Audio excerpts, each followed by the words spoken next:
What up? We back. I'm gonna watch the rest of this Rick video. I got some food. We got Tool going.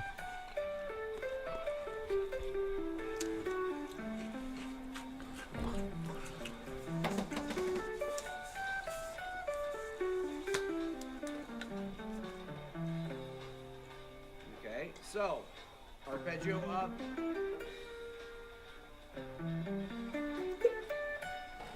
I did 3 flat 1, 3, 5 flat 7. Okay. Let's pick this apart a little. Well, I was explaining this. So, 1, 2, 5, flat 7. So that's the dominant 7th. The C7 basically. So he does the C7 Then up. I went to the 9, to the sharp 11.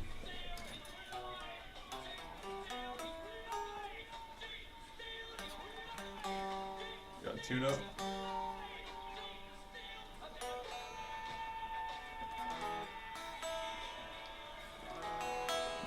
And that was just D major. And maybe go. That was All right. flat 7. Then I went to the 9, to the sharp 11. That was just D major.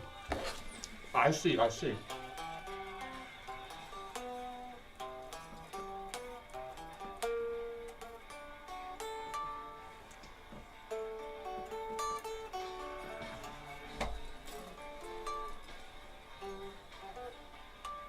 G major. It goes from C7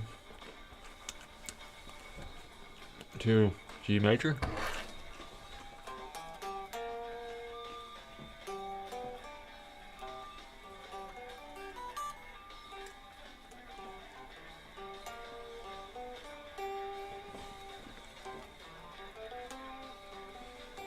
And that fits in the major scale, doesn't it?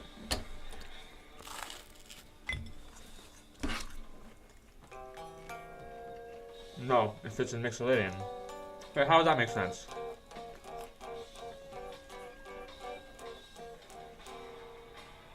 Because C7 has this flat 7, and then major has the G major has the major 7 relative to C. So is that right? Major then. Okay, so arpeggio up.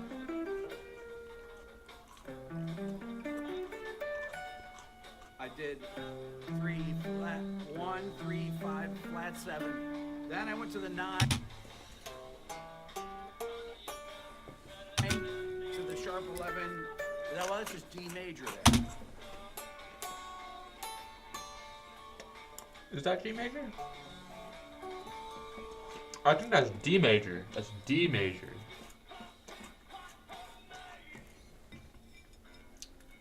I think Rick misspoke. Pretty sure that's D major. And maybe go up to the 5th there. And I come down. So I'm combining arpeggios.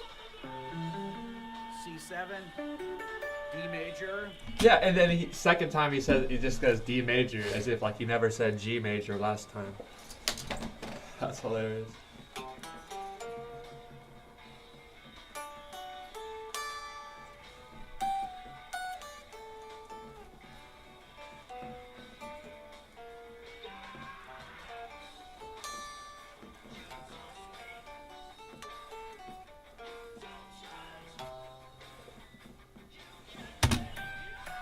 And then I went to the 5th of C7, and then I came down.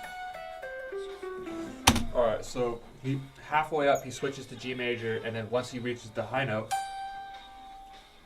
he goes back down, back in C7 again. So that would pay. See, I don't have the dominant 7 shape like super fucking memorized. I could probably hear it, like sound it out a little bit. But that's what the arpeggio practice we do every day is going to come in handy once we get all these arpeggio shapes super memorized. So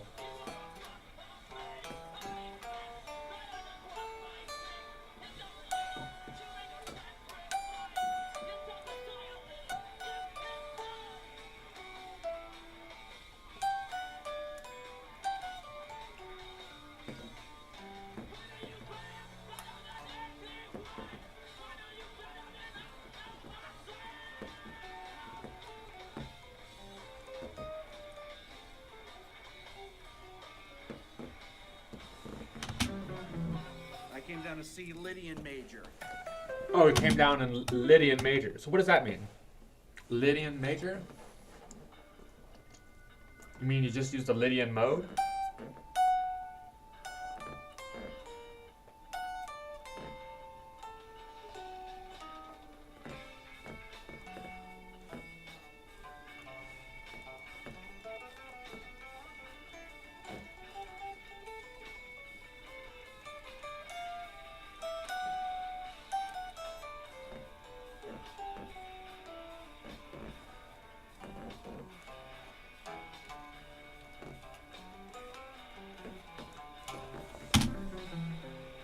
So, Hang on. down to C Lydian major.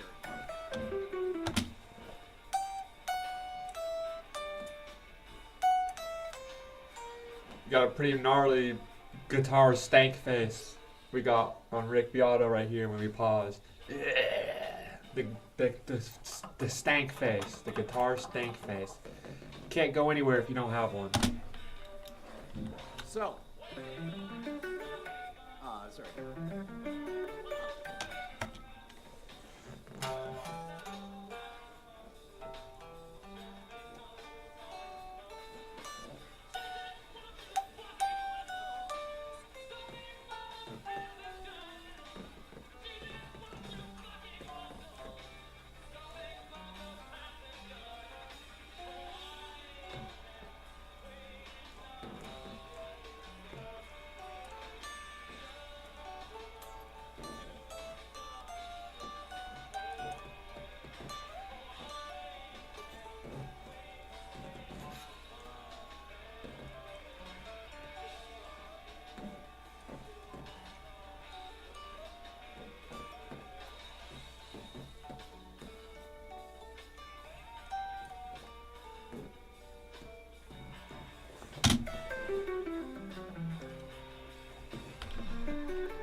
So,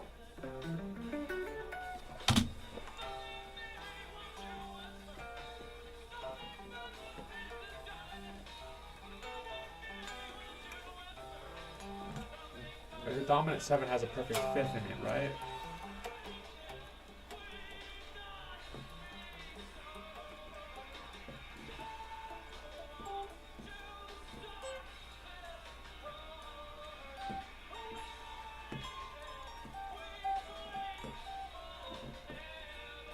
I think when we start doing the circle of fifths with the dominant 7, I think that's going to be actually easier than the major 7th and the minor 7th. Because it's just a double pentatonic jump. There's 2 pentatonic jumps. There's no triple jump, which is way, way simpler to keep track of. sorry. Unfortunately, I'm trying to follow along without having that shape memorized, but it's... That's a great sound because I'm combining a C triad, a C7 arpeggio, D major, and C Lydian.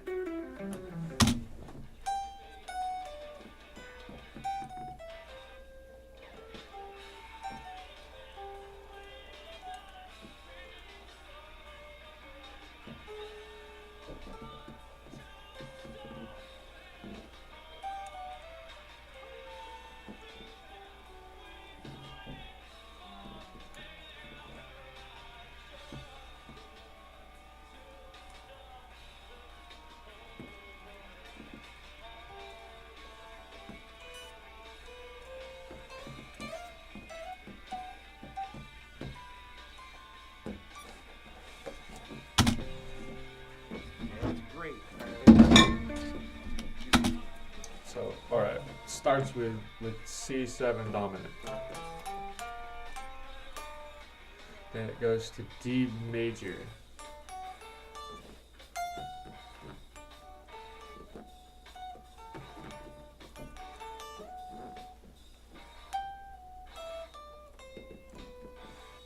Then it goes to C Lydian apparently.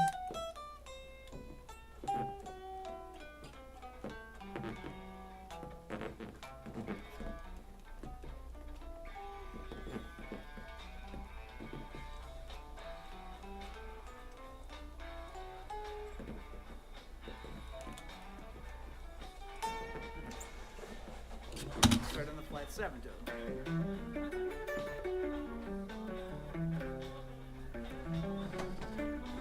So I'm doing, what did I just do?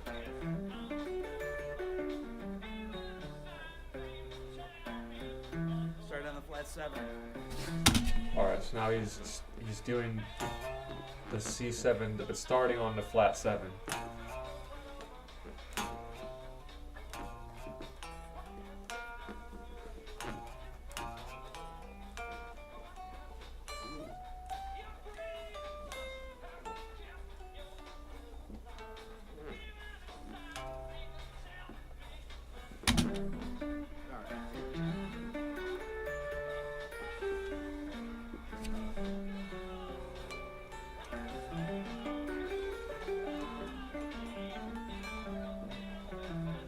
How about B flat Lydian? B flat Lydian would work on here.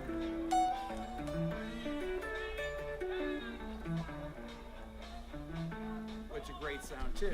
See, but when he says B flat Lydian, I feel like he's talking about something different than I would think. That like he starts playing these arpeggiated shapes. Whoever said B flat. Hold up.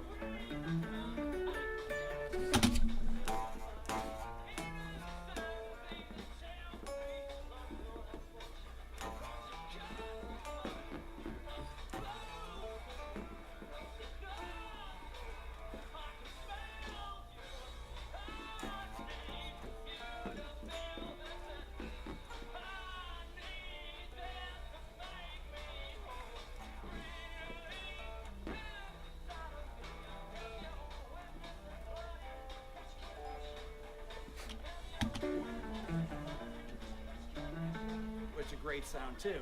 Whoever said B flat Lydian. So B flat Lydian would be a sound that I would use on C7 too. Gives you almost like a Spanish sound, but don't forget it's over this. It's over this chord.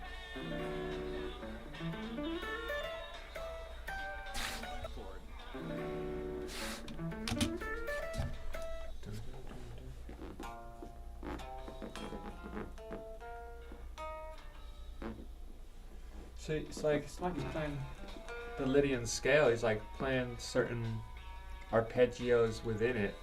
But why does he?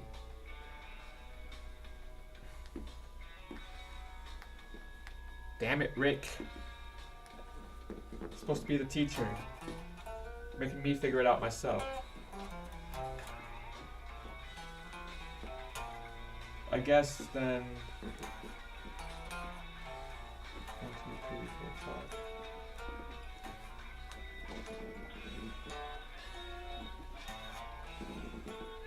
One, two, three, four, 5. Wait. 1, 2, 3, 4. Alright.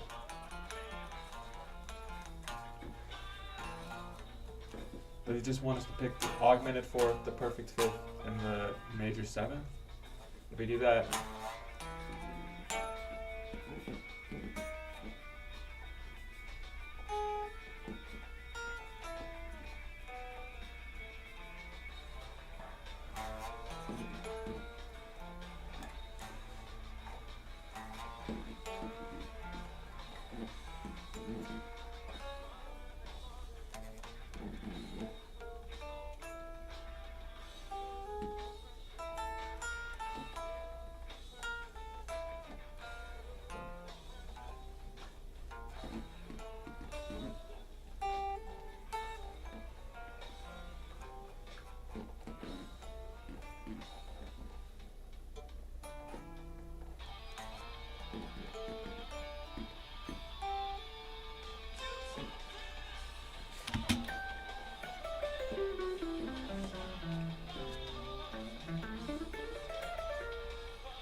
love that sound.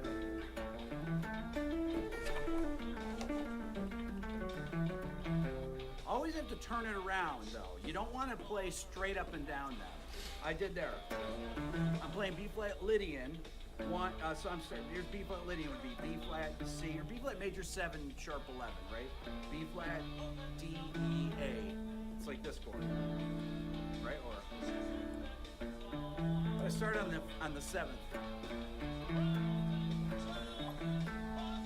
playing B flat Lydian or C7.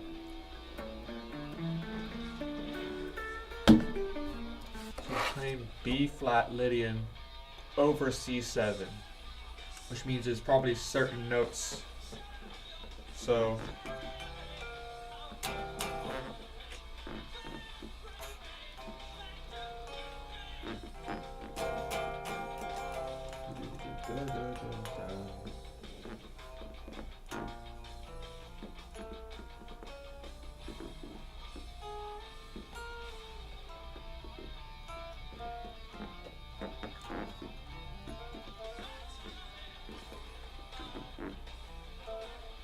alright, that makes sense because C7 is sort of like kind of like Mixolydian, which means then this would be that makes sense that B flat Lydian would work. So then over C7 we can do C7. We can do B flat Lydian. And then we also have D major.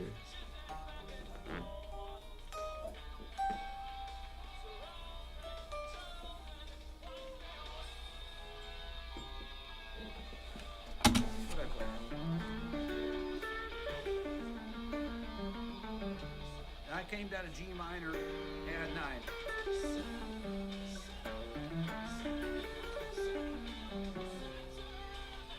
Okay, so B flat Lydian, G minor, add 9. G minor, add 9.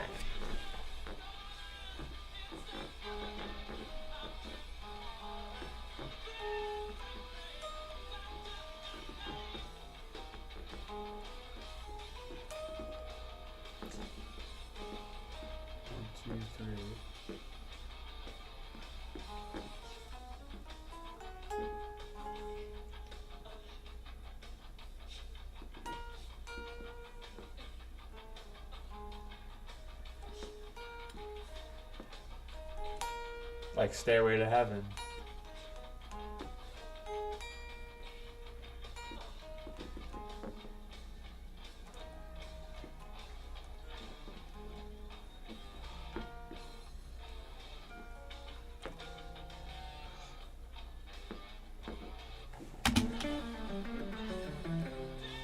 G minor, add 9 is a grade. Gives you C 13 7.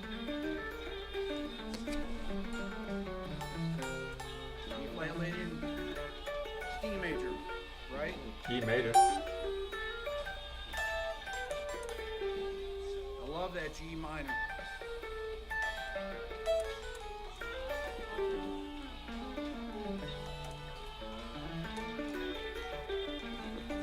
G major and D major. Beautiful sound, right? So those are some different things. So you find a few different things that work, and don't just practice them straight up and down. Try and do things like this. So I'm gonna go.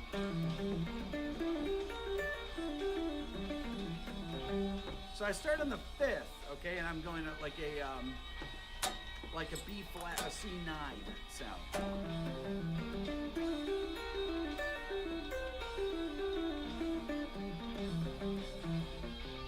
Cooler sound. It sounds really like it's just kind of floating, right?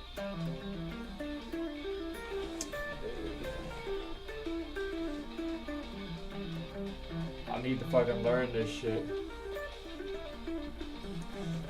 So this is how to practice arpeggios. This ain't how to learn arpeggios. So I guess we gotta go back to arpeggio workout video.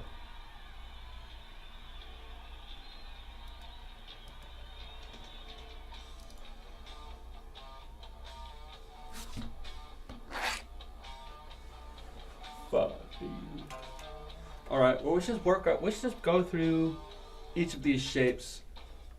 Not very high stakes, just kind of like try to vaguely get them, wrapping our noggin around them. Maybe some of them will stick, maybe some won't. So this is the minor major 7.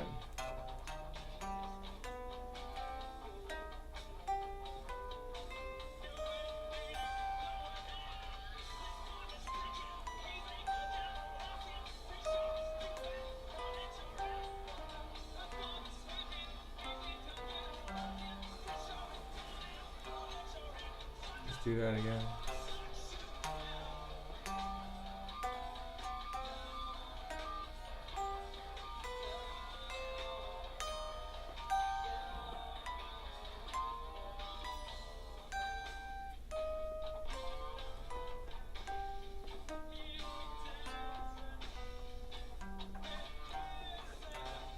And why would they call this the minor major? So for one, we have it's a minor third and a perfect fifth. Then it's a major 7. So that's kind of the opposite of the dominant chord. Then the dominant chord is a major third with a minor 7th, and then a minor major is a minor third with a major 7th. Okay, I can wrap my head around that. Probably not going to memorize that instantaneously. But that makes sense on some level. 7 sharp 5. So then major 7 sharp 5. Let's try this.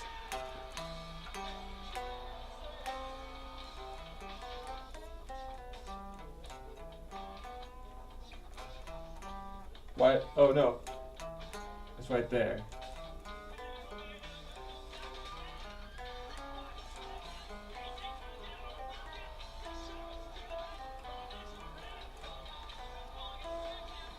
That's exotic. Something's cool there.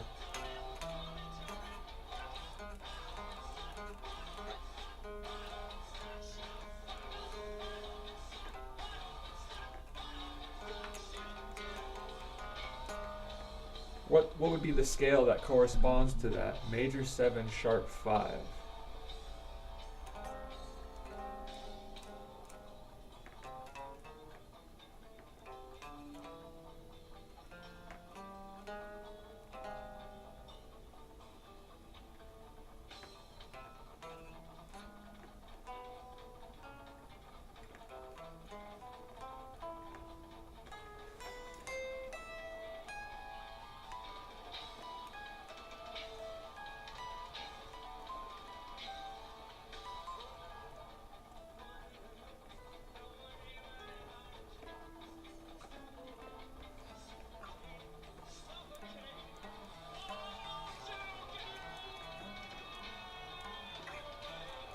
There's double, triple gaps in this.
Seems like that would be like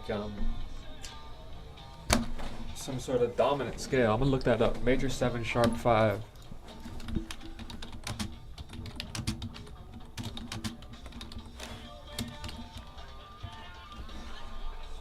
Augmented major 7th.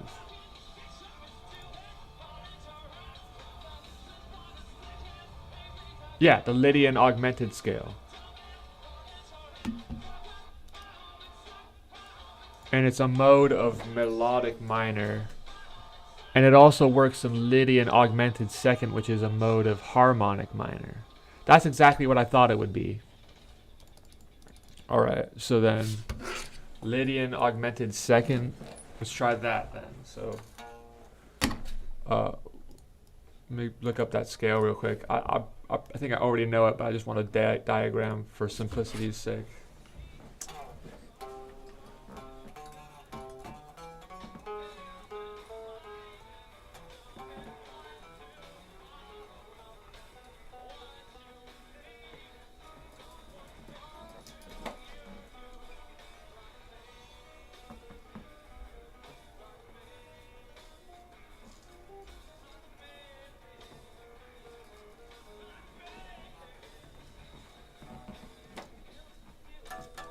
Alright, let's try this.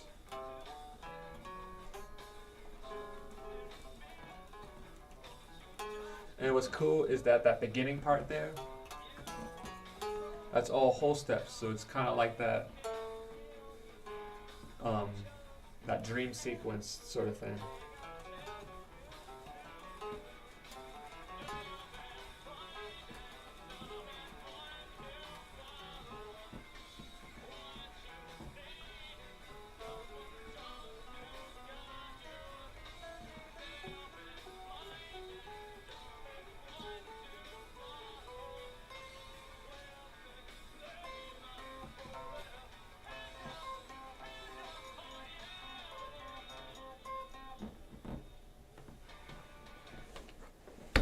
And supposedly augmented major seventh works.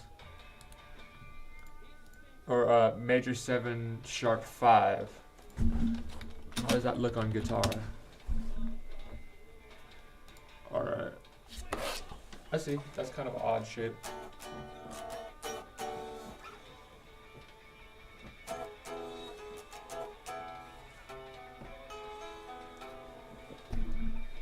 These jazz motherfuckers, am I right?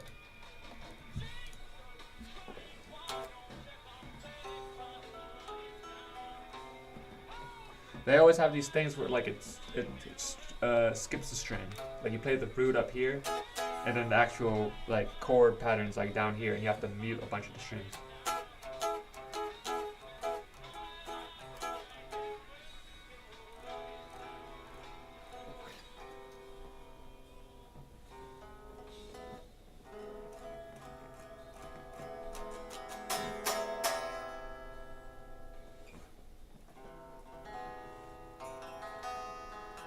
Oh, and it's also this backwards diagonal.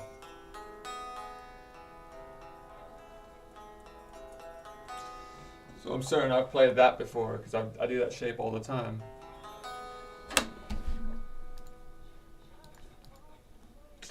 So then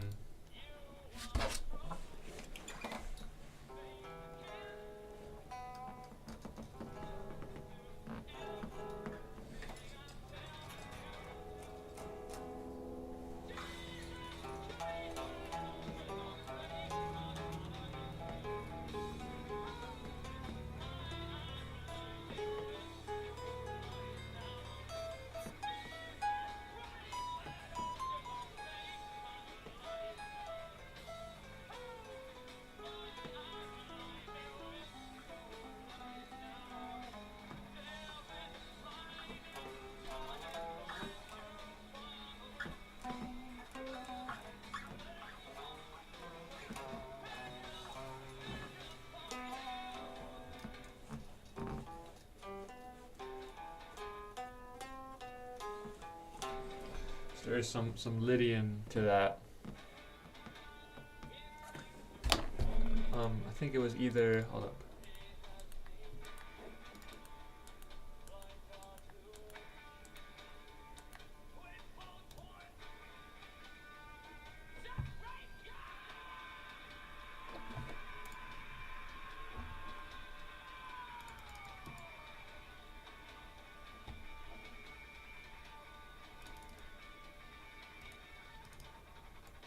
Alright, yeah, so it's in the Lydian augmented scale for melodic minor, and it's also the augmented second for harmonic minor.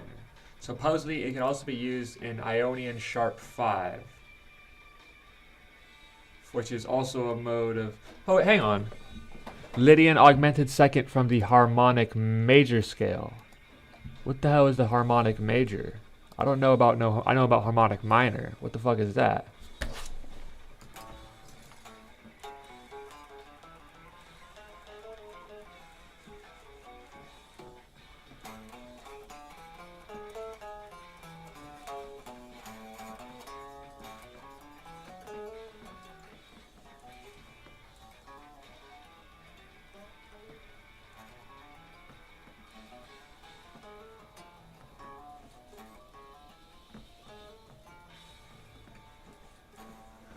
That's odd.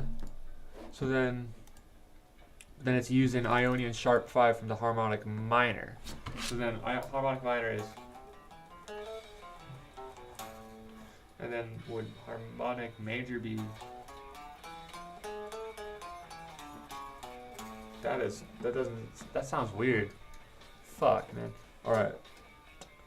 Harmonic minor. Well then, okay, so this is. Then harmonic major would be.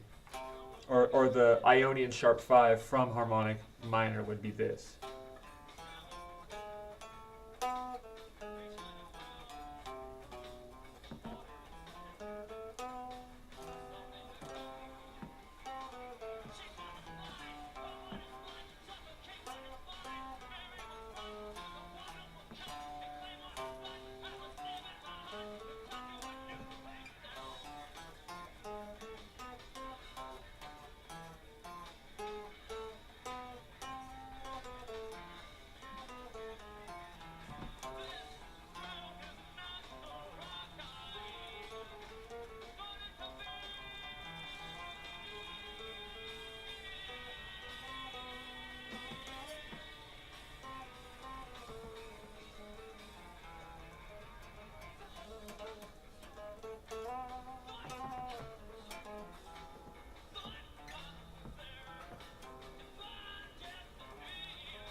And that would be Locrian then, right? This one would be.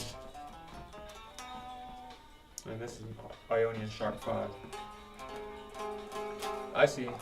And it's called sharp 5 because it has a sharp 5 in it. Duh.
Alright, so then.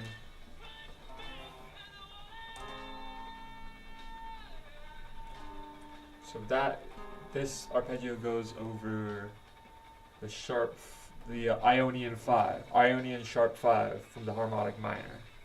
Okay, perfect.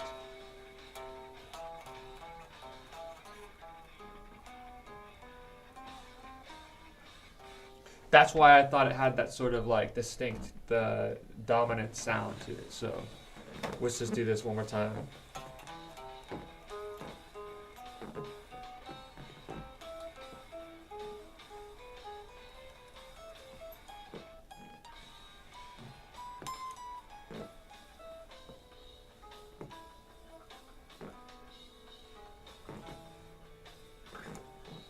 All right, cool. The third and the fifth is bigger, so that makes me want to play that sharp 5 with my pinky instead. But then we then definitely want to know the minor 7 flat 5. So let's try minor 7 flat 5 here. Definitely want to know minor 7 flat 5, as he says. Definitely want to know.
C minor 7 flat 5.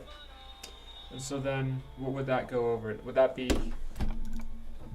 harmonic minor?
Yeah, I'm not sure.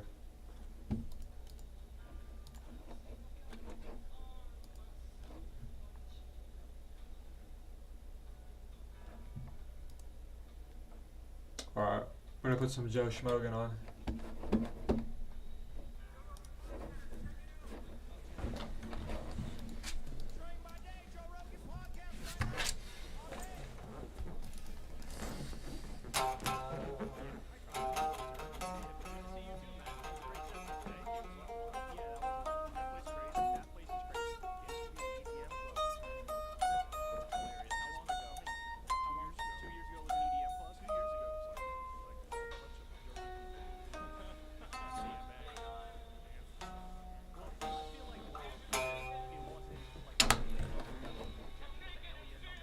Alright, now we're gonna do a dominant 7. We were messing around with this earlier.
Dominant 7, flat This 5. one works great for your whole tone nonsense, but it's Oh yeah, works good for the whole tone. Call it nonsense. The whole tone nonsense. Listen, buddy, I'm a big fan of the whole tone.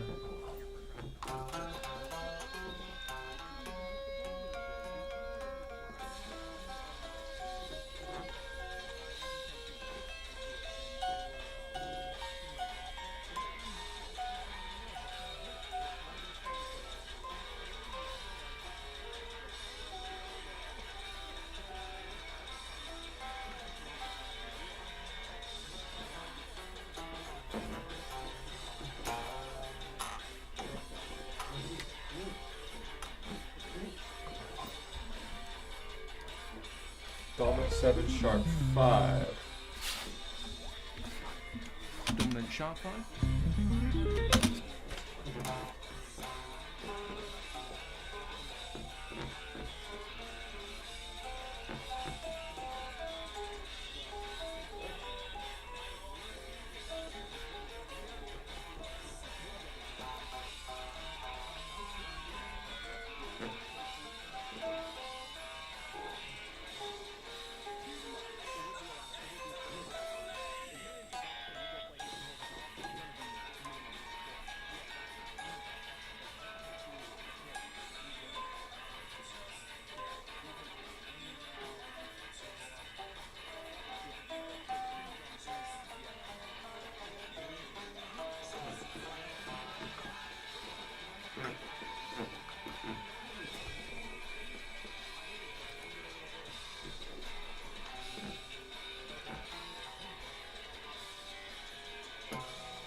Dominant 7, sus 4. Now we're talking.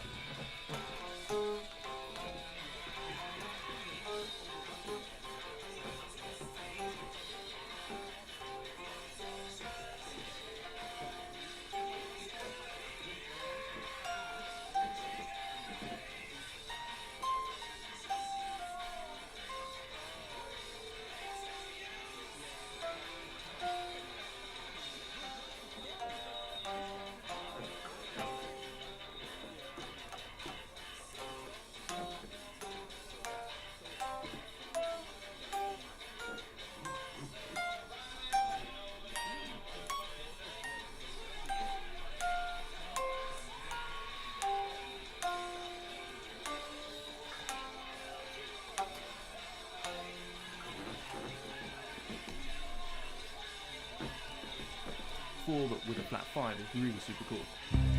Dominant sus and sus 4 with a flat 5. It's kind of like a sophisticated minor blues sound. And then the last two, which I do in this colossal exercise, is for the diminished. So one of my favourite modern S sounds to use is the diminished major 7, which sounds like this. Diminished major 7. That's probably better. Let's try this out. We're not going to memorize these tonight or whatever, or today, or whatever the fuck it is. But we're just going to breeze through these so they're like, there's some sort of framework when we start practicing in more earnest.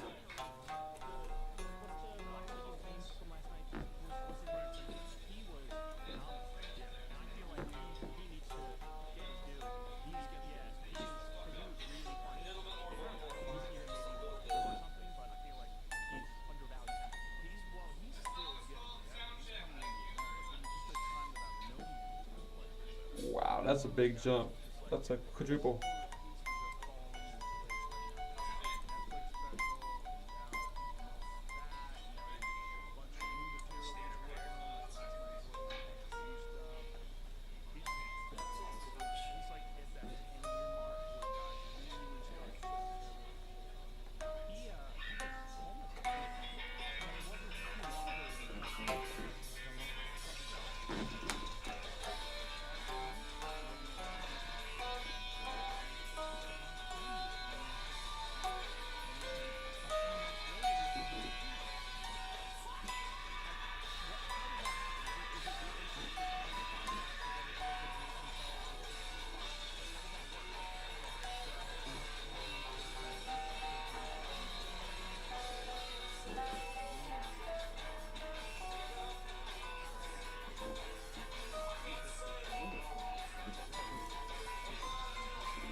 cramped. So what I do, Alright, and then diminished 7 fully diminished.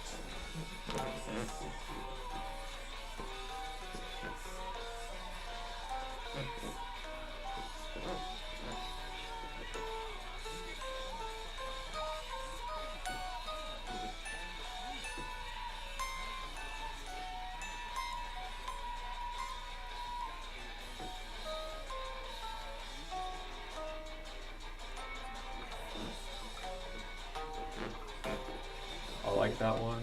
Oh, I like anything diminished. But it'd be weird. I'm not gonna memorize that right now.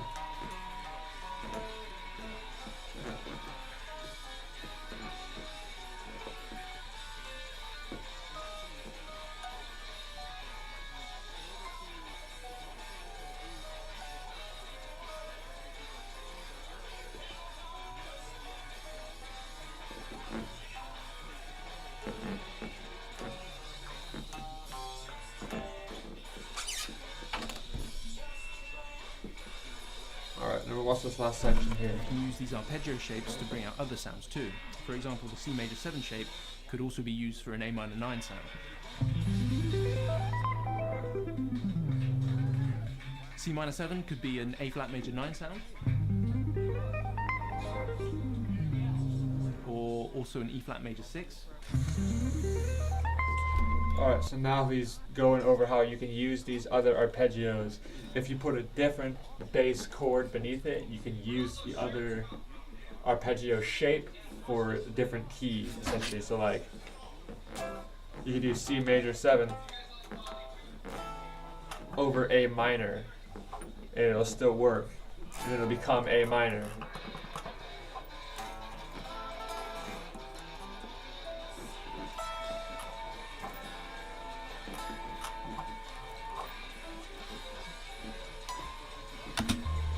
C major 7 sharp 5 could be used for an A minor major 9.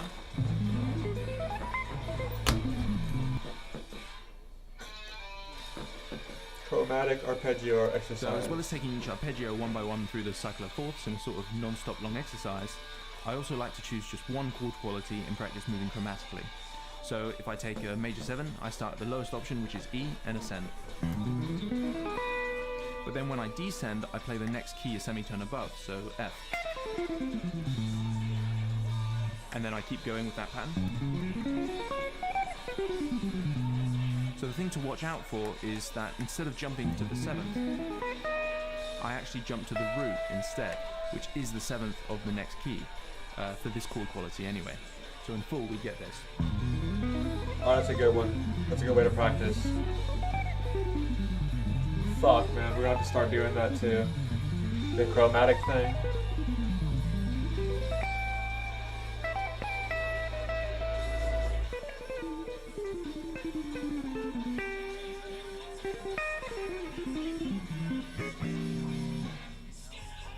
So that's it for today, but This is a really good video. Big shout out. We've already shouted him Okay, out, so so a big shout out to Robbie Barnby. I wonder if he has any other good videos, because that was really high level shit right there.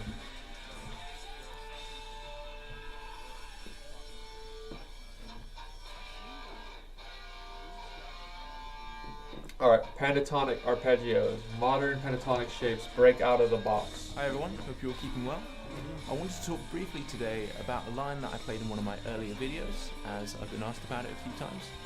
It's sort of a pentatonic arpeggio idea, which I did within the end performance of my minor blues scale hack video.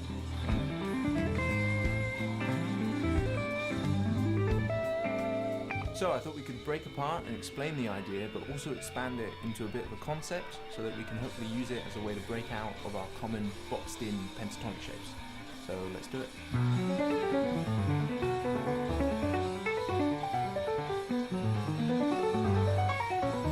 So as I said, this is a pentatonic idea, and we're going to first be visualizing this using the 5 pentatonic boxes. So I'm going to assume you already have a rough idea of those scale shapes. Let's stick to a favorite, which is our A minor pentatonic, and use that as our framework. So basically what this idea is sort of combining 2 adjacent boxed pentatonic shapes together to create wider intervallic gaps, which results in a more modern sounding pentatonic arpeggio type idea. For example, if we take this minor pentatonic box, which we all know, that starts on the root, the box adjacent to it, so the scale shape which starts on the next scale degree, which is the minor third.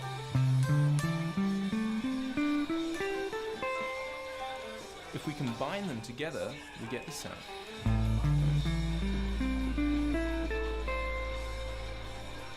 So the thing that's going on here is we start by playing two notes on the same string.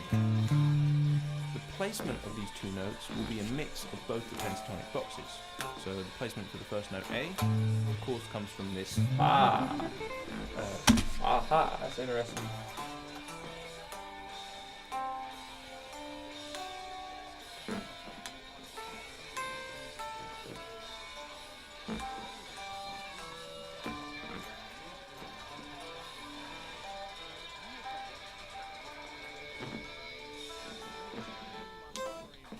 Pentatonic box shape, but then the next note we play on the same string, D, comes from the adjacent pentatonic box.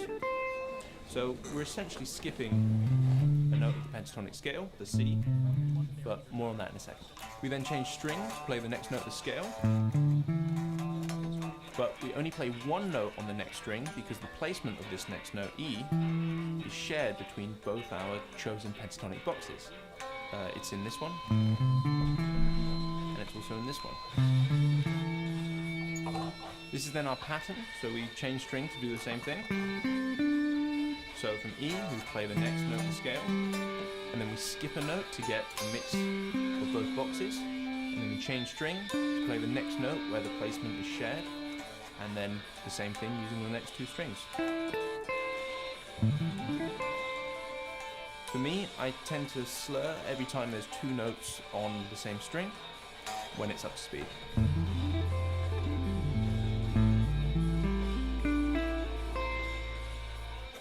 Now, even though we've got a bit of a stretch here, playing it this way is actually easier when wanting these wider intervals found within the pentatonic. For example, we could also analyze the pattern like this. We start on a chosen degree of the scale, and then we do a skip. A skip meaning we skip over a note. We then do a step, meaning that we step to the next note of the scale, and then we do a step again. So if we do this same pattern but just kept within one of the boxes, we get this. Skip, step, step, skip, step, step, skip, step. So even though this can be done, I actually find this much more awkward, and to me it just doesn't sound as good as this.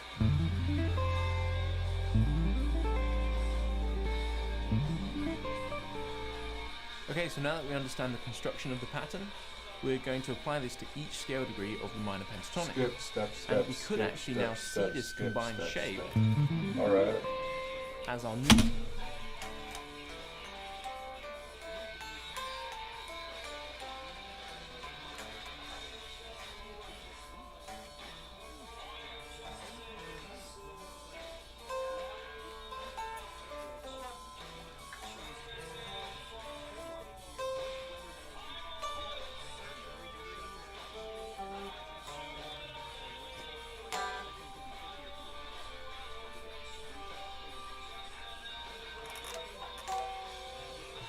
Box that replaces this one. And because we're going to apply it to each scale degree, we're going to have 5 of these new wider scale boxes which will replace our original ones. Hopefully this will just encourage some more interesting ideas and give you another means of visualization when playing in the pentatonic framework. So if we start on the next scale degree and do the same pattern, we're now combining the pentatonic box that starts on the minor third, C. And then the pentatonic box adjacent to it, so the one that starts on the fourth, D. So putting them together, we get this.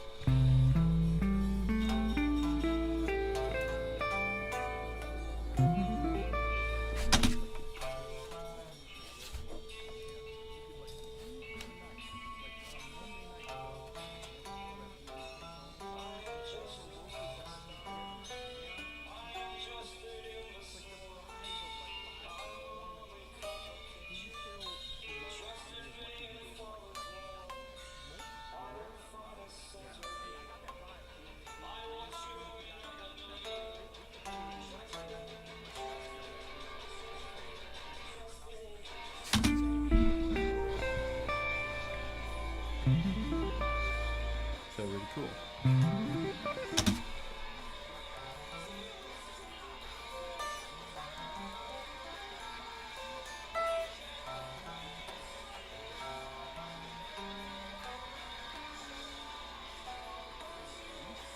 I gotta hit the bathroom.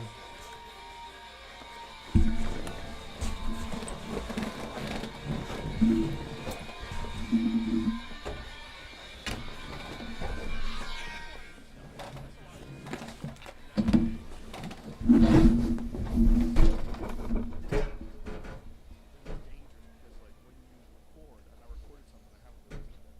But when I record something, I then have to throw all that material away and come up with a whole new album. So what I do is I'll record, and then in the time before I release it, that's like crunch time, where I have to develop a whole new set, and then when I release a special, now that material's burnt forever.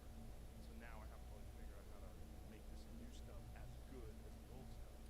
I feel like riffing when you're talking feels a lot easier to me than like writing something down and then trying to go through it in a way. Because if I write something down and I try to go through it, I feel like I start sounding robotic and I'm not connecting to it as well. Yeah. So when I riff, that's when people are more interested in what I'm saying because you know you can hear that it actually is coming from my core as I'm saying it.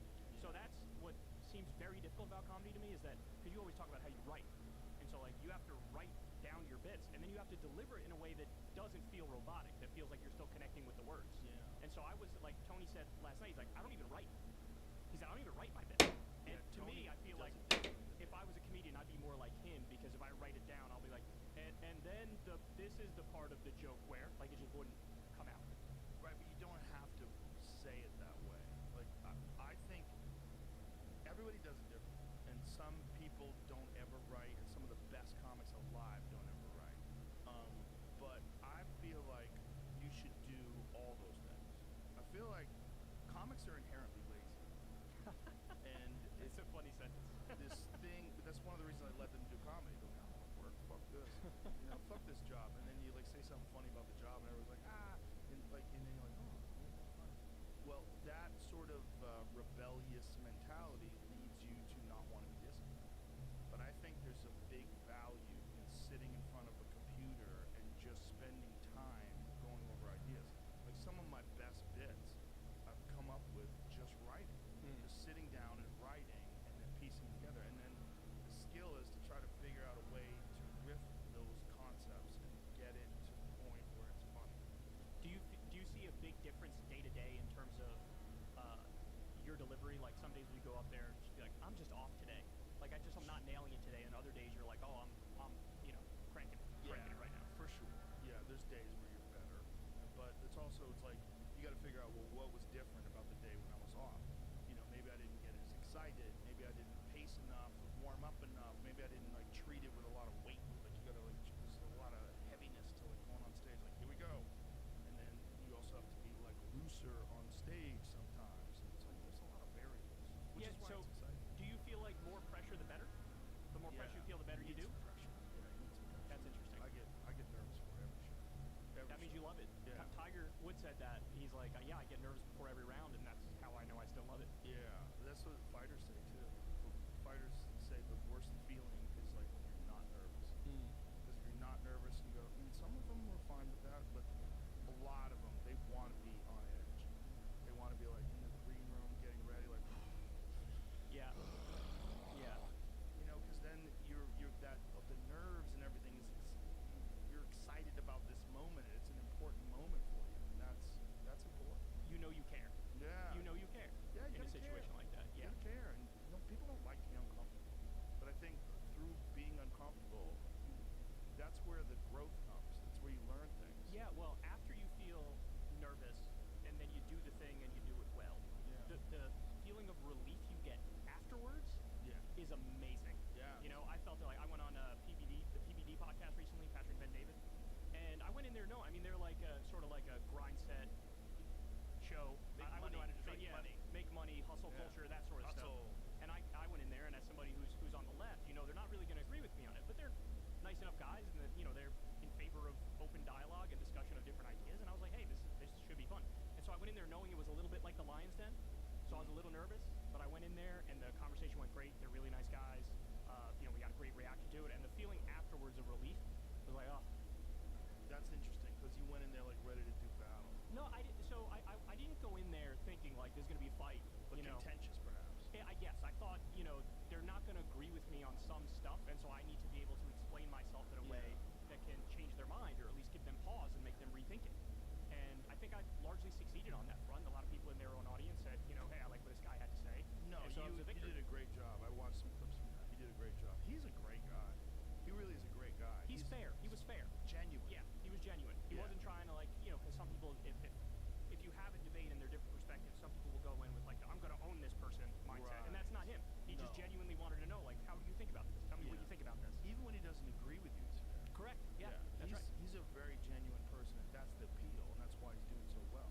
We talked about that, the authenticity that like I talked about last night with Crystal. I was saying with you guys and with Sagar and with Jimmy Dore, and even if you don't agree with people, what they're saying, I know that's what you genuinely believe and feel, and it's based on thinking, it's based on your research, it's based on your comprehension of whatever the subject you're talking about. This is your real opinion, and that's what people are missing in mainstream media, and that's why you guys are eating their lunch.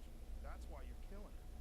There's a real reason for it, because people have been deprived of that by executives and networks that are orchestrating everything and giving people talking points and making people stay in these narrow parameters. Did you say there was a woman that was, I forget who she was interviewing, but she was talking about something about climate change, and she was asking a question, and then she goes, okay, all right, I'm getting in trouble now. Let me, because she has an earpiece in. Oh, shit. And so someone's saying, get off the climate change, stop talking Yeah, about. producer in the ear, And sure. so she has to course correct in the middle of the thing, which is virtually impossible. Yeah. And it also fucks up the flow that makes people resonate with what you're saying. Because I want to know that if you and Patrick Bet David are disagreeing about a subject, I want to know that it's your thoughts and his thoughts. Like, let me see which one I agree with. Let me see why Kyle feels the way he feels, why Patrick disagrees, and let me see them work this out. And sometimes that takes 30 or 40 minutes. And if you're doing CNN, MSNBC, Fox News, like you got 4-minute hit in and out, man. Yes, Ask one question, give you one like cut and dry answer, and then let's move on here. And nobody's learning anything. And also the people who are on screen, you don't know what they actually think about this thing. Because Yes. if they're on a network where maybe if they tell you the thing they really think, that's gonna buck the orthodoxy, and then they're in trouble, and then they're out. Exactly. Because I think networks are afraid of backlash. So if somebody says something, let's say that's true, but also like goes against the grain, they might see some a response from the audience. They'll be like, oh, all right, well, I mean, we don't want any advertisers to flee. Let's cut this controversy off. And honestly, that is the worst thing you could possibly do. The best way to handle it is, and I do this too. If I'm going to say something where I feel like my own audience isn't even going to agree with me on this, you gotta say it if you're telling the truth, and then just let the chips fall where they may. And one of the things I've learned to do. Volkanovski has said time and time again that he is ready for the rapid exchanges, which cannot be Islam that way. And I'm sure Volkanovski knows this, given his immense fight IQ on the feet.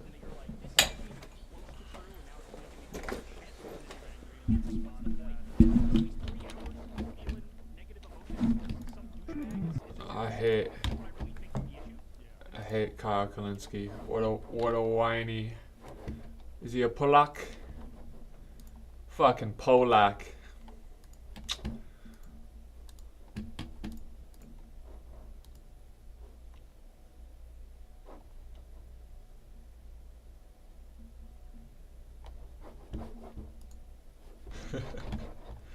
Alright.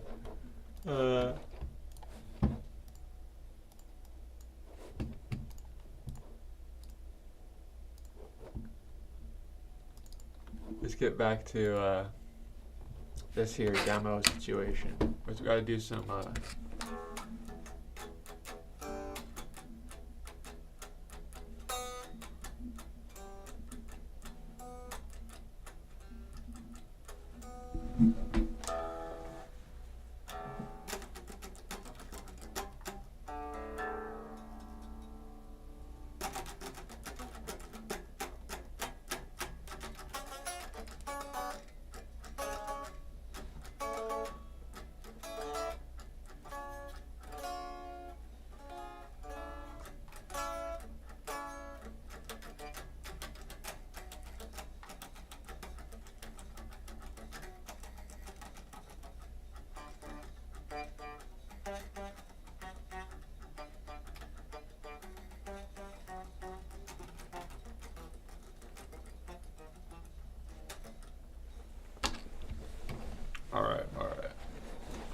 So we're gonna have to do some work on this. Let's listen to what we got so far.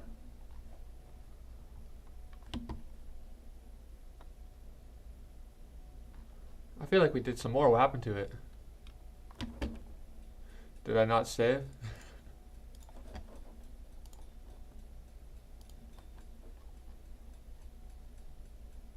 Oh, here we go.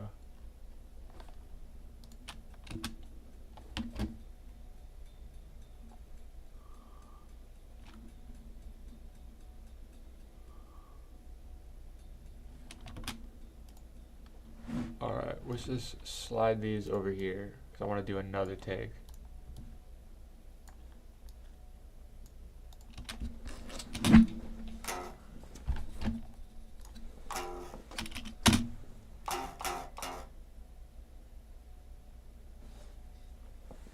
So do I want to tune down the C? I feel like that'd be a pain in the ass. Let's just fucking do it and drop D.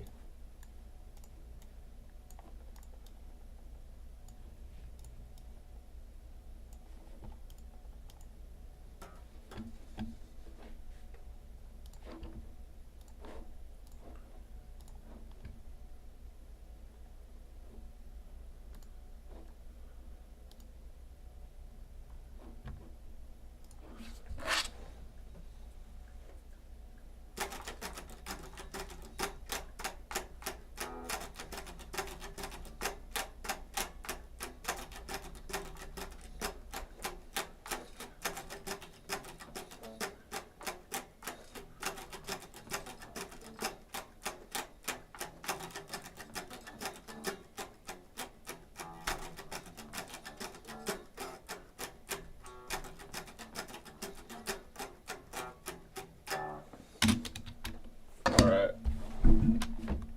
We're gonna do a lot of takes of that and then just pick the best ones that work the best.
What the fuck?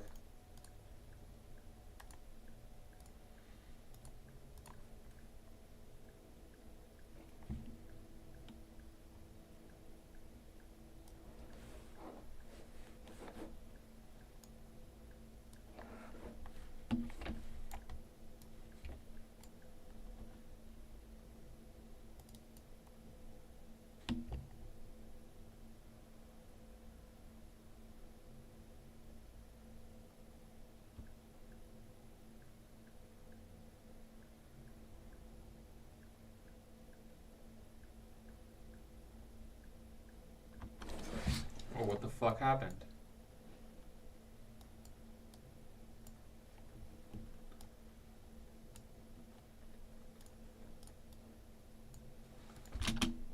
How does that make any fucking sense at all?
That's pissing me off. So, I genuinely have absolutely no idea how that makes any sense at all. I have absolutely no idea what's happening, and I have zero idea how I would troubleshoot that at all.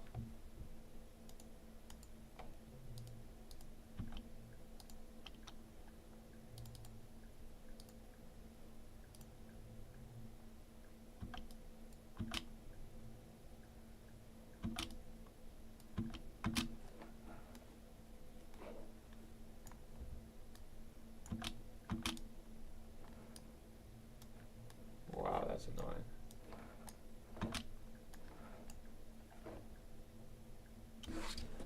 What the fuck?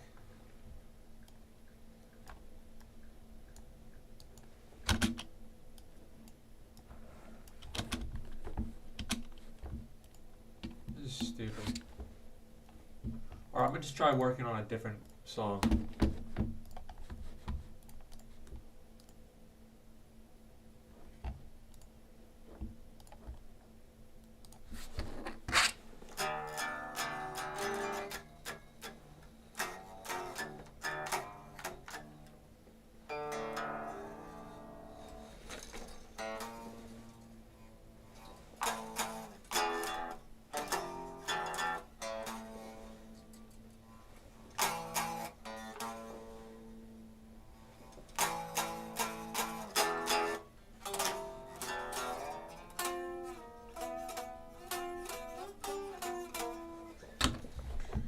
Alright, well, let's try this parenting trick. Cool parenting trick.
So, this one, it starts in Mixolydian, and then it switches to like dominant Phrygian.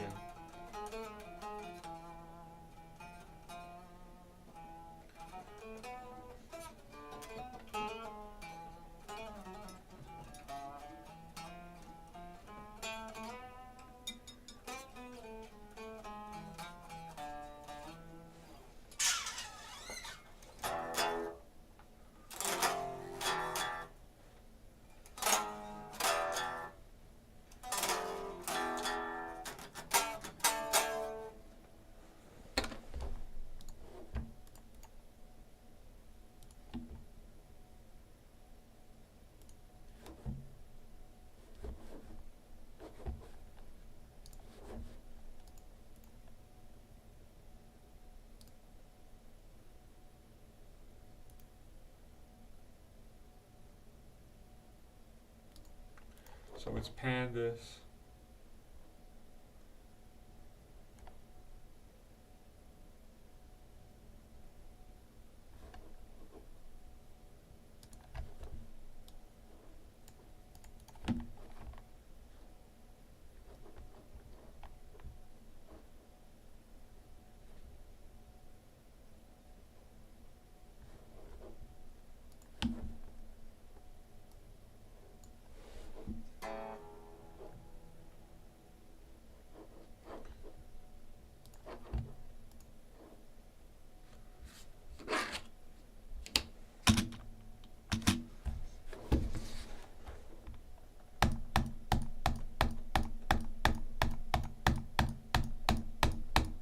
Alright, that was cool. Now we can tap out the metronome.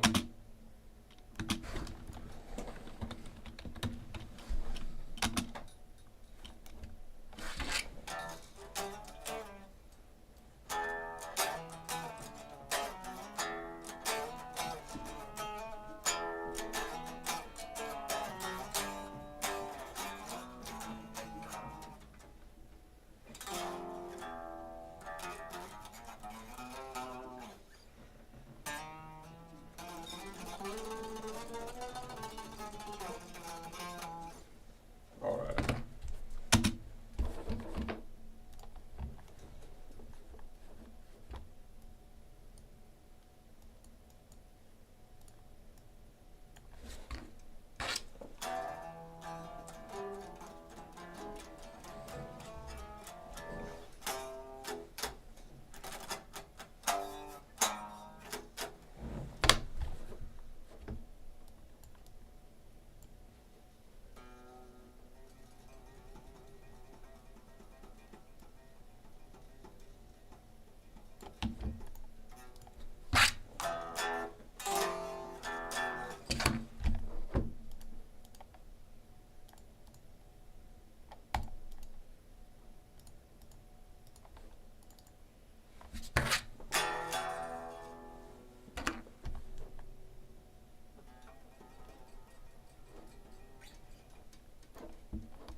We're messing around with these effects here.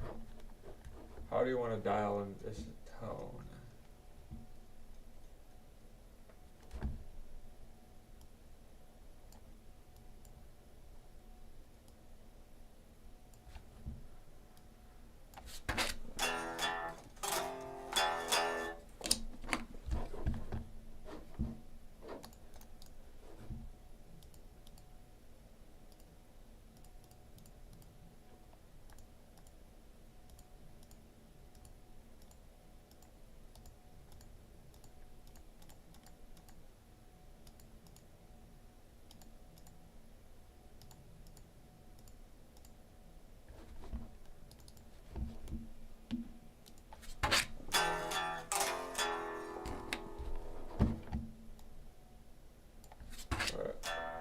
So we want to start with the gain as low as possible, and then work it up.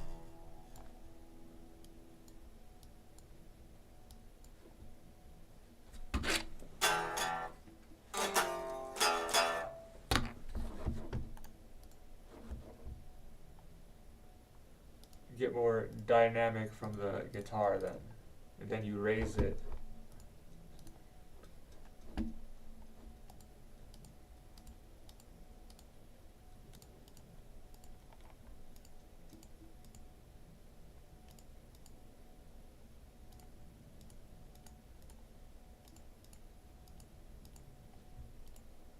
Alright, then we want to get, where is our EQ?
So this is where the arpeggio practice can come in. I think it'll sound pretty good with the Mixolydian.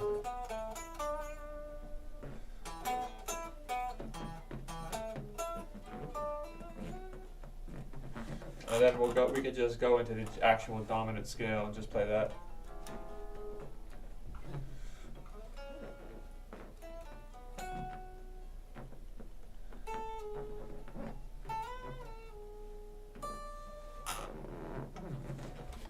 So, man, making music is hard, dude. It's some difficult shit. It's like, where do I start? Do I just play the guitar part? I'll just try it. See how that sounds. Oops.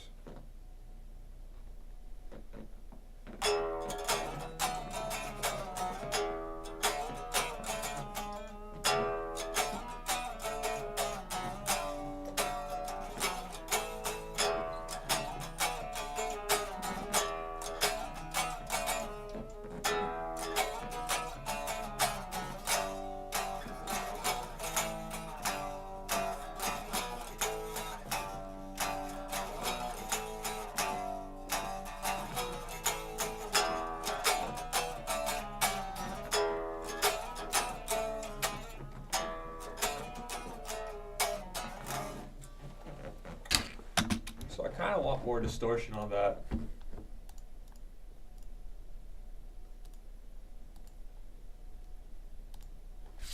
Put a second amp.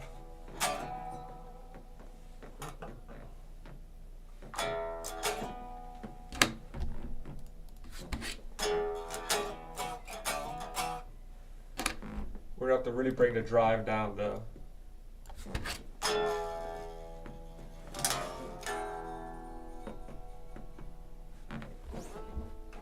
That sounds pretty good actually though.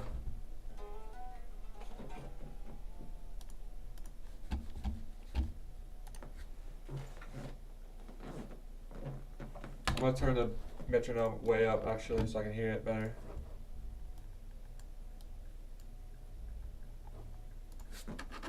Alright.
Probably add like a bass line to that. That might sound the best.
Maybe I'll try doing the bass line first.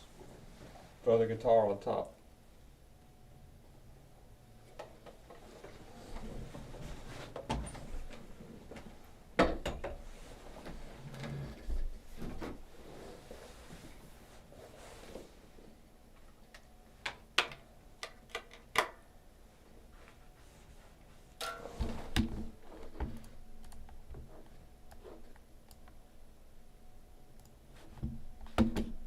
Good.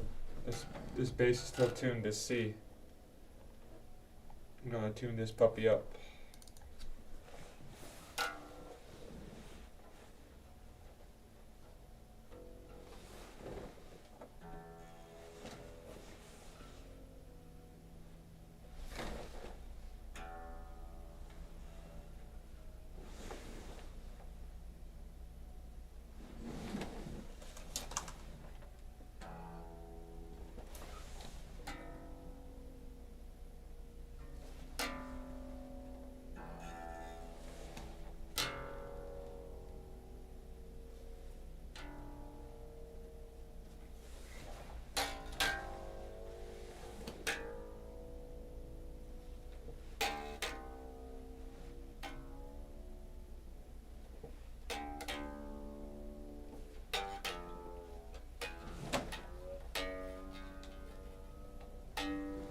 You know, what I think I might do tomorrow is we can do the spider walk on the bass, so it becomes harder.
I have to learn something.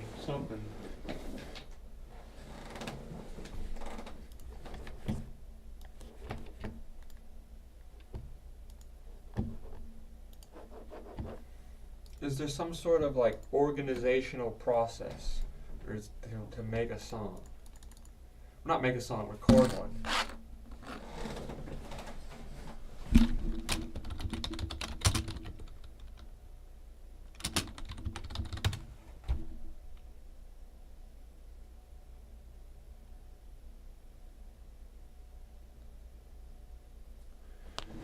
It's like, I figure everything you look up is gonna be some soy boy garbage. Let's just be honest. Hey friend, Graham here from the Recording Revolution, and today I'm beginning a brand new series on how to record a song from scratch. This will be perfect for you if you're a absolute beginner, or if you're just starting to dip your toes into the water of recording and mixing music at home. So in this video in particular, I'm going to walk you through what you need gear-wise to get started, and how to set up your session and get your idea in your software at the very beginning before you even flesh out the rest of the recording. Maybe you, like me, write your own music. So right now I've been working on a song and I have a little bit of an idea.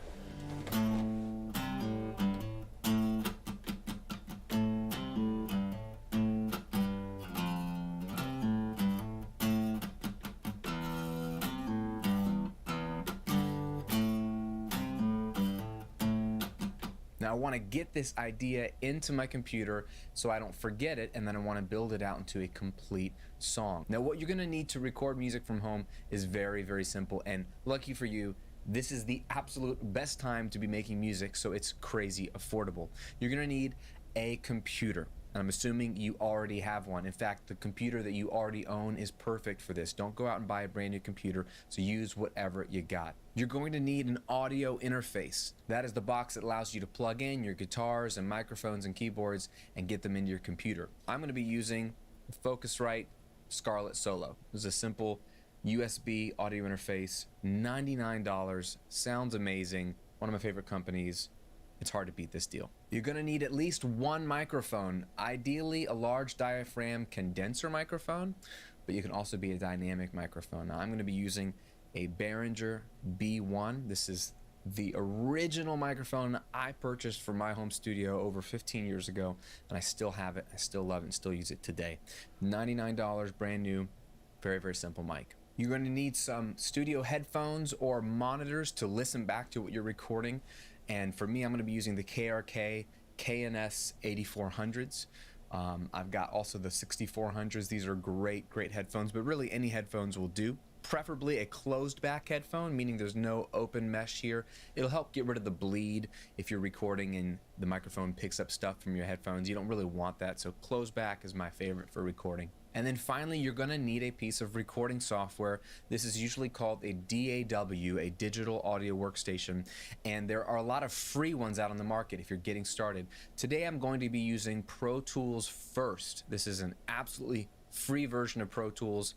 I normally use the regular version of Pro Tools, but I'm going to show you in this entire series how you can do it with a free copy of Pro Tools First. Other options might be GarageBand if you're on a Mac, or Audacity or something like that. And that's all you need to get started.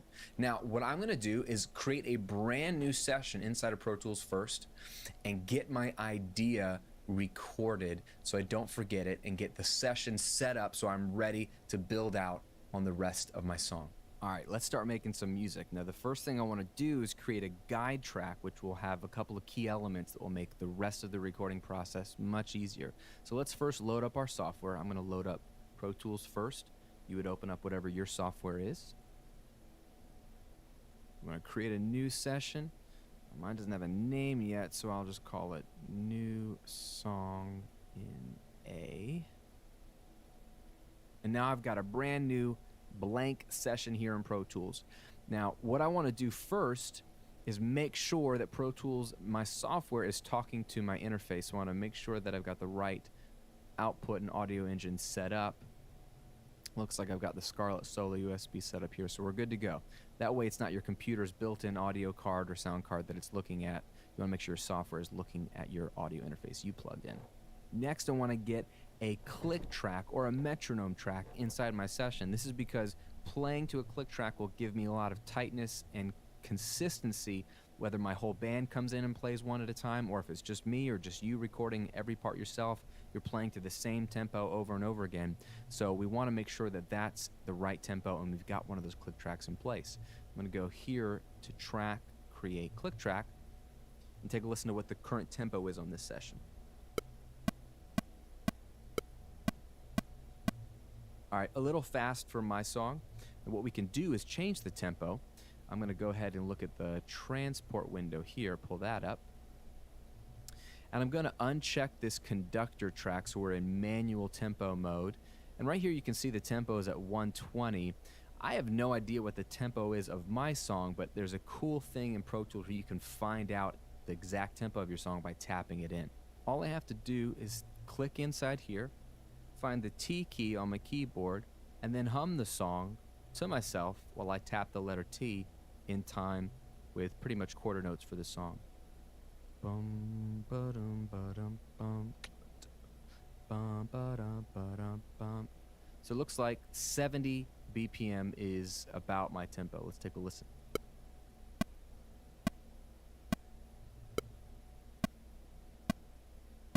Sounds good to me. Now that my tempo is set up, I can start recording what I call the scratch track. Now this is sort of an instrument that's the main hook of the song that tells you what to play along with. That doesn't have to be perfect because you're going to re-record it later or record it with different instruments later. In my case, all I've got right now is the main guitar riff, so I'm going to play that in time with the tempo and create a loop out of it that I could play along to if I wanted to, or at least I can build my song around. So the first thing I want to do is create a track for that. I'm going to go to Track, New, and I want to make one mono audio track. Mono is very important here because my source is mono, meaning it's one cable plugging in I'll probably use as opposed to two cables. Typically you want to record mono tracks because you have one microphone, that's going to be one mono track. You would only record stereo if you had two microphones that you wanted to go onto one track, like maybe drum overheads or a stereo acoustic guitar where you have two microphones, or if you had a keyboard with two cables coming out, but that would be two inputs. This will only be one input, so I'll go mono audio track for today. Now what I want to do is change the name of this track so that it's not creating audio files called audio 1.1 or audio 1.2. That would be really hard to find the audio if I need to go back and get it later. So I'll name it something more memorable like Scratch Guitar.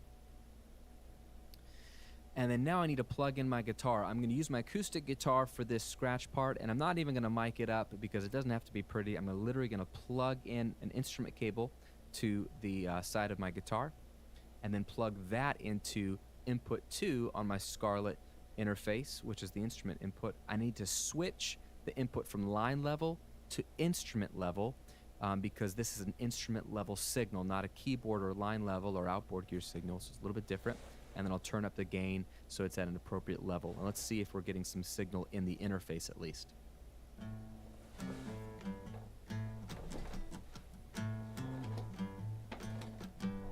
Looking good. So now all we need to do is make sure that the track inside of Pro Tools is ready to record it. I want to make sure my input is set to interface input 2 in this case because that's where I've plugged in my guitar. And then I want to record enable the track and see if we're getting signal inside of Pro Tools.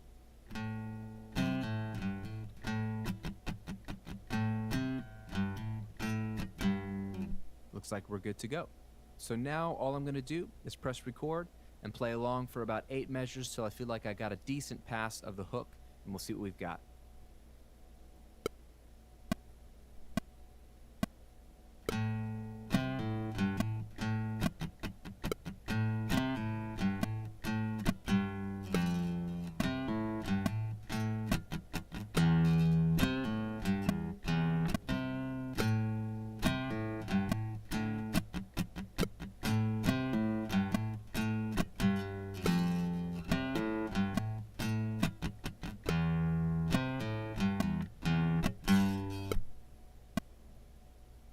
Alright, unrecord enable that.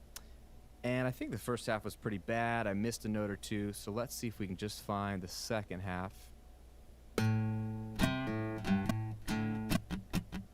Yeah, let's break that with the B key, select the first half and delete it.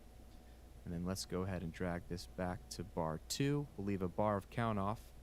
And then I'll go ahead and trim this back so we have a full 4-bar loop.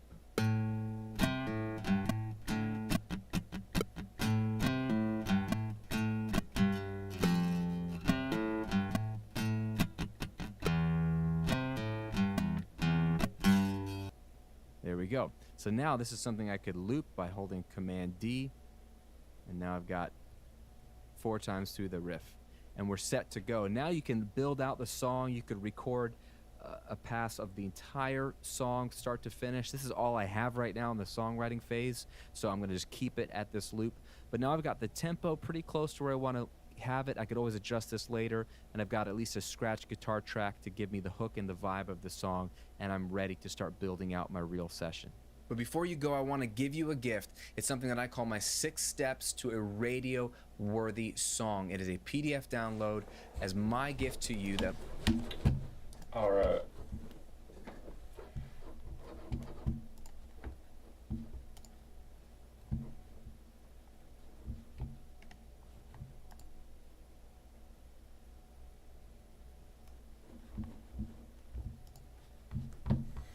Let's just watch a ton of information about mixing. Maybe it'll spark some ideas.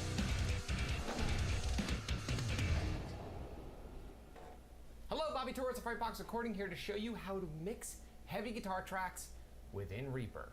Now in this tutorial, not only am I going to show you how to mix guitars within Reaper, but I'm only going to use the stock plugins that come with Reaper. So in order to achieve the results that I'm achieving in this video, all you need is Reaper. No third-party plugins at all. Now, if you like what you hear in this video, you could download this exact Reaper session that comes with the files that I'm using in this tutorial. I will leave a link below right within the video's description so you can download the files and practice at home.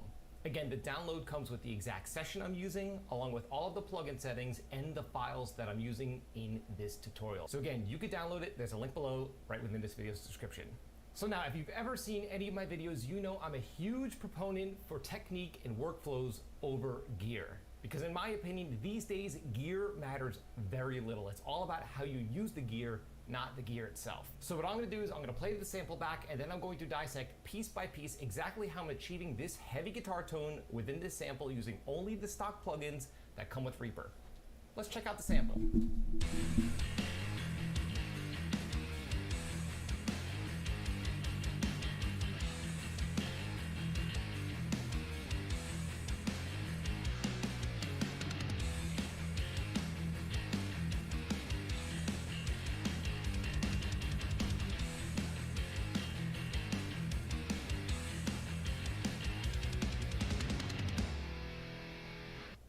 Okay, so in my opinion, that is not a bad heavy guitar mix at all. And again, I'm only using the stock plugins that come with Reaper. So let's dive deep and see exactly how I'm achieving this guitar tone right within Reaper. Let's get to it. Okay, so if you notice here, I have a few tracks.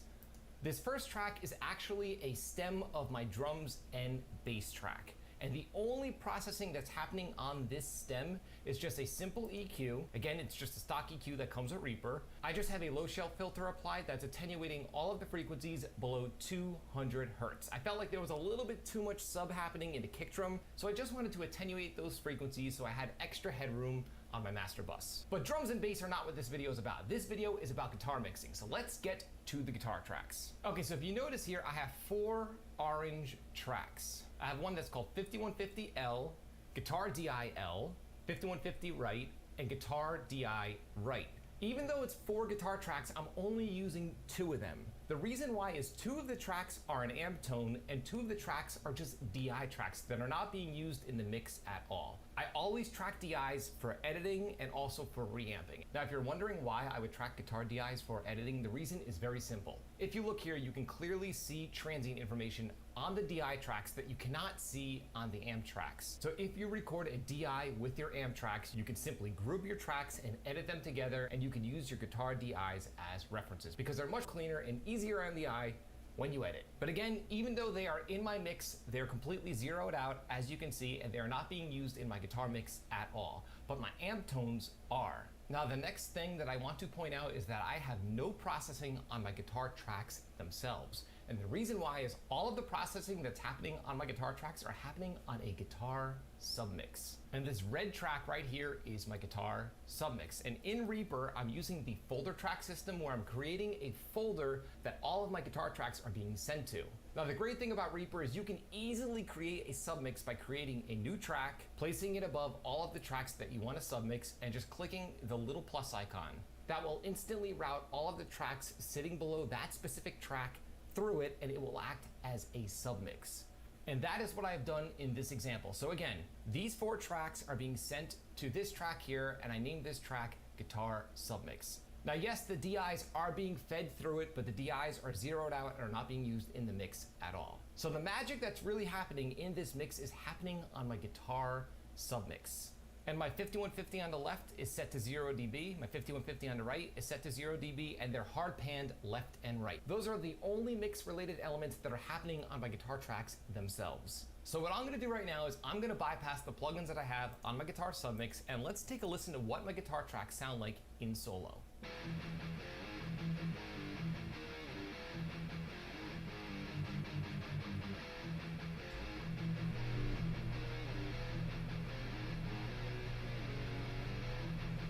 Okay, they're not bad, but they need a little bit of work. In my opinion, they're just a little muddy sounding, and a lot of the palm muting is just a little out of control. So the first thing that I've applied on my guitar submix is a simple EQ. And again, I'm using the RIA EQ, which is the stock EQ that comes with Reaper. So if you look here, I'm using 4 of the bands, and the cool thing about this particular plugin is you can add additional bands if you wish. I think this is a great feature, especially considering that this is a stock plugin that comes free with the program. But nonetheless, the first thing I have is I have a high pass filter that's rolling off everything below 80 Hertz. I'm doing this so the guitars do not conflict with my kick drum and my bass guitar.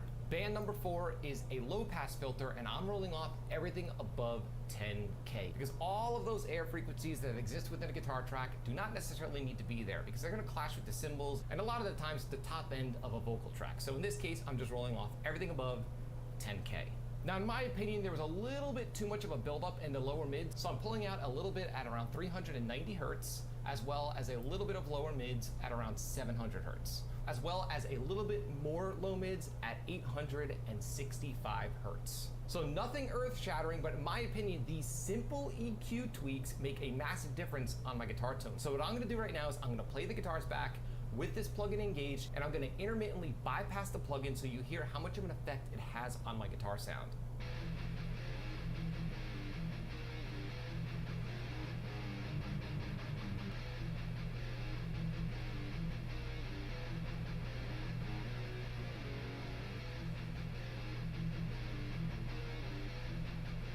So as you can tell, it really does help clean up my guitar sound.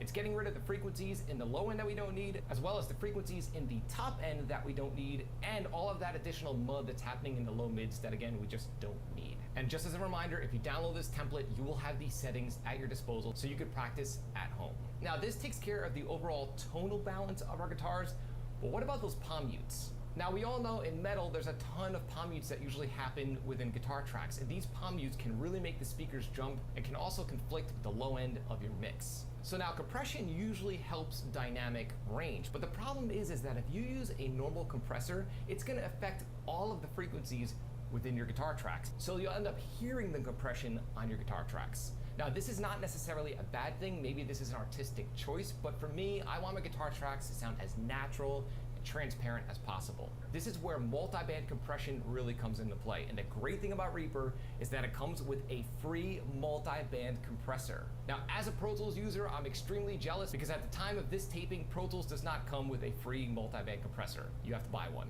But with Reaper, it's free. So in this case, I'm using the RIA X Comp. Now let's take a look at my settings here. Now, a few important things here. If you notice, there are 4 bands that you can play with. And again, just like the EQ, you can add additional bands if you need them. But in this case, I'm only using 1 band. I'm only controlling a very specific frequency range just so I can catch those palm mutes. So my band 1, which is everything below 100 hertz, is completely bypassed. I'm not using it. My band 3, which is my mid-range, I'm not using that as well. And band number 4, which is everything above 6K, I'm not using that as well. So the only range I'm really working with here is the range between 100 hertz and 250 hertz. So what I'm gonna do right now is I'm gonna play the audio back and let's take a listen to how this multi-band compressor is affecting my guitar tracks. I'm also gonna intermittently bypass the plugin so you can hear the effect that it's happening on my guitar sound. Let's check it out.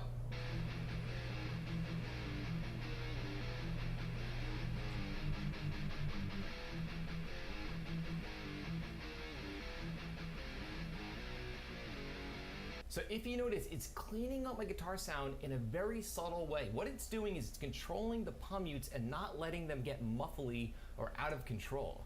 So I'm gonna play it again once more, and I want you to pay close attention to the range around here. There's a little meter that demonstrates the amount of gain reduction that's taking place within the compressor. This is important, so when I play it again, pay attention to this. Let's check it out.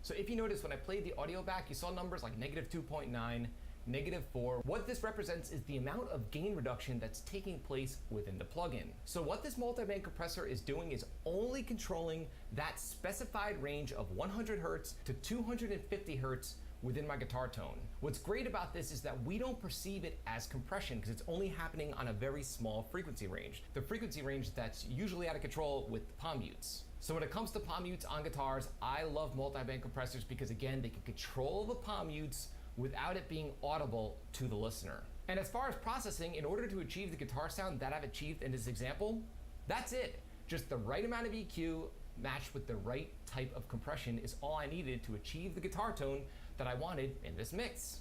And again, I'm only using the stock plugins that come with Reaper, which is awesome.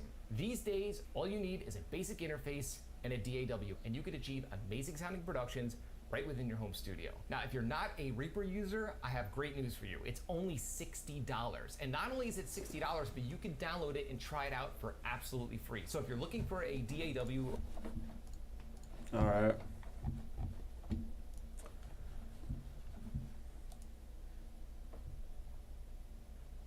I'm gonna take a nap.